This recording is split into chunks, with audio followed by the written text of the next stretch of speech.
How's it going? Let's talk injury.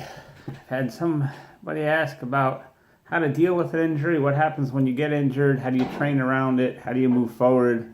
Because not only physically are you set back a bit, but mentally it can be pretty tough and pretty devastating, and it plays a lot of games with your mind and your psyche a bit. So if you're injured, whether it's in the gym or out of the gym, but it's affecting your training somehow, first things first, if it's serious enough, get rid of the ego, see a doctor, find out what's going on. Don't guess at it. Don't, you're too tough, you're going to push through it, all this other nonsense.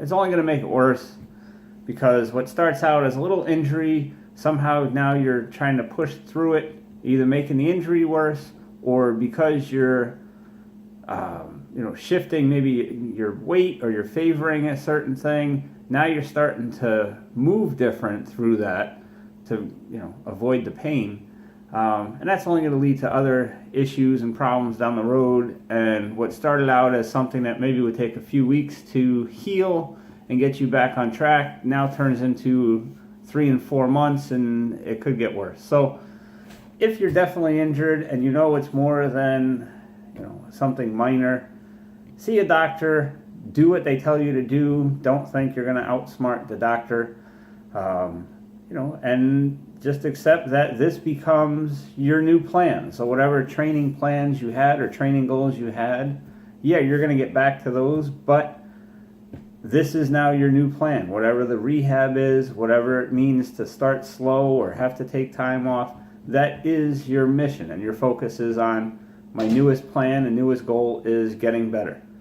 And so do that, whatever that may look like.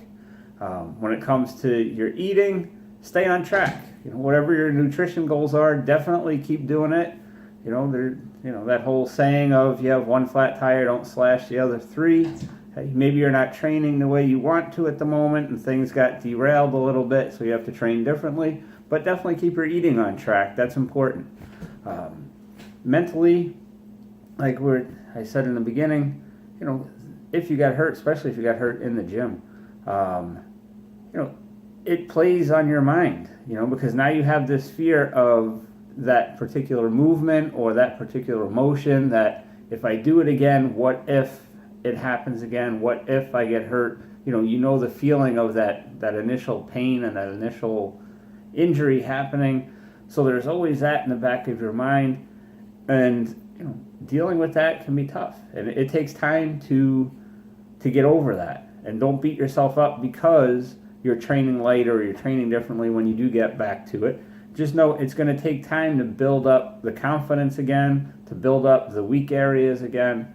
And so don't beat yourself up every time you go in there thinking, oh, I can't do it, or I'm not going to do it. You'll work through it. It'll come back. Like I said, it's a process, and that is the path you're on at the moment if you're injured. So which means, again, any progress is good progress. Going from the doctor saying you can't do anything to, okay, you can do something very light. Maybe it's one movement, maybe it's a couple movements. That's progress. And so that's forward momentum that you're going to build off of, because what becomes a little becomes more, and until you're back up to where you want to be and beyond that. And the injury was just a temporary phase that, hey, it happened, you dealt with it, you learned from it, you healed, you move on. And that's all there is to it. In the gym, let's say if it's your ankle, in this case, you hurt your ankle, broke your ankle, did something that now you're not doing legs. The doctor says you can do things, but you can't train legs, obviously, if your foot's in a cast or a boot or whatever the case may be. Maybe you can get in there and work around it a little bit. Maybe you can do arm work or upper body work where you're seated or laying down, if you don't need to use that foot too much for stability and balance purposes. You might be able to train arms, train shoulders, train chest, maybe train back, things like that. Maybe do some ab work. But at least if you're doing something that isn't affecting the injured area, then do that. It may not be what you want. It may not be, as heavy or as hard or intense as you're used to training or leading to whatever that goal is, but you're still doing something, and everything counts. So if you can do something and that's the best you can do with what you've got, then that's what you do. And that's okay. Don't beat yourself up because, it's not what I was doing before I got hurt, or it's not getting me to. It'll get you to where you want to do. You're doing what you can with what you've got, and that's where you are right now. Again, acceptance of this is the new path. You had a path, it changed. It's going to get back to where you want, but it's going to take some time to get there. Focus on healing as best you can and doing it the best way you know how each day, and you'll get there. You'll exceed that goal, and you're back at full strength in no time. So recognize it is a process. It is a setback, but as they say, one good setback or one big setback leads to an even greater comeback.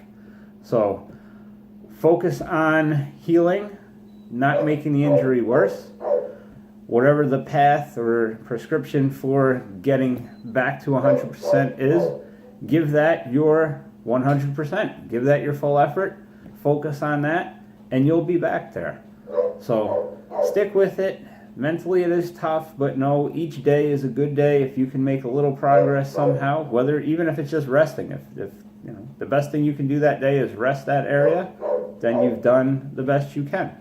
So take your time with it. It will heal. You will move forward. It is a temporary phase. It's not something that we look forward to, but it can happen. It does happen. So do what you can. Do the best you can. Rise and conquer.